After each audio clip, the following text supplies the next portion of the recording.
The administration of US President Donald Trump has laid down a number of markers for the future of the country's oil industry. The broad intention of the proposed measures is to remove many of the barriers that the administration sees as holding back the US market. The measures, including the removal of several restrictions preventing production on federal lands, together with proposals to increase exploration on parts of the US continental shelf, are combined with President Trump's desire to speed up the process of awarding permits. These permits are not only for exploration and production activities, but also for the building of new pipelines. Indeed, one early move by the new administration was to allow for the opening of the Dakota Access Pipeline, which had been held up by the Obama administration following a series of protests against the route of the line. Two other proposals by the White House have important implications for the oil industry, both in the US and globally. One of them is President Trump's desire to renegotiate NAFTA, which could affect energy relations, including oil, with Canada and Mexico. The other is his support for the idea of what is termed a border adjustment tax, which is in effect a tax on US imports, including oil. Details of some of the measures, however, remain sketchy, but their implications for the US and beyond are clear. Anything that boosts the already rapid growth in US oil production is bound to lead to an increase in exports of oil by the US, which are already themselves increasing rapidly. This in turn would add to the present surplus of oil, especially the light sweet crude grades, therefore keeping global prices under a downward pressure. A US import tax on oil would have a similar effect, since the free on board price of crude would have to fall in order for it to compete in the US against domestically sourced production.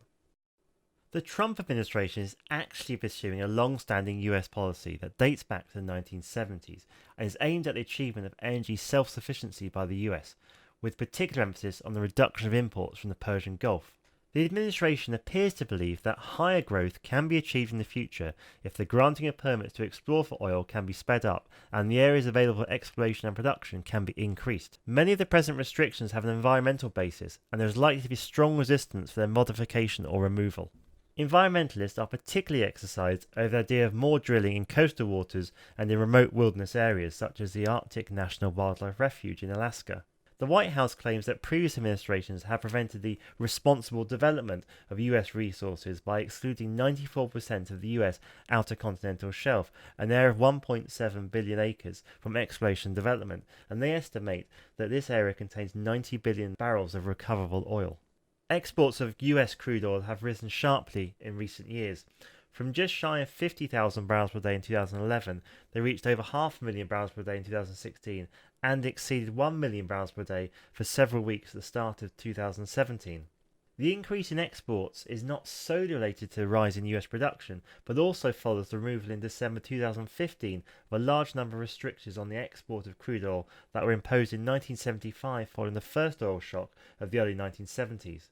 These were essentially aimed at improving the self-sufficiency in oil of the US and banned exports of crude oil to almost every country without special permission. Over the years since 1975, a few exceptions were made, most notably for Alaskan crude as production outgrew the ability of the US West Coast to absorb it, but by 2015, Canada was still taking 92% of US crude exports. Indeed, even now it remains the dominant buyer, though its share of US exports is now down to 31%, as US crude starts to be exported to a growing number of destinations, and the volume taken by those countries increases. Most of the new destinations are in Asia, with sales being helped by cuts in exports from OPEC and some of its allies as part of their production reduction agreement agreed at the start of the year. Most of the reductions affect sour crudes, and this has led to a rise in the price of the remaining sour crude grades relative to the light sweet crude grades exported by the US. US exports are in fact contributing to a global surplus of light sweet blends, as output of similar crudes increases from Libya and Nigeria. The low prices that arise from this are enabling the US to establish what could in turn be long-term supply relationships with buyers across Asia, Europe and elsewhere. So what direction can we take from all of this? Well, it's clear that President Trump is taking a different view to President Obama over some of the environmental issues involved. There's a clear prioritization and desirability to create more oil jobs and to further ramp up production. The prospect, therefore, of more supply heading to the market will surely counteract OPEC's measures to cap production and will keep prices in check.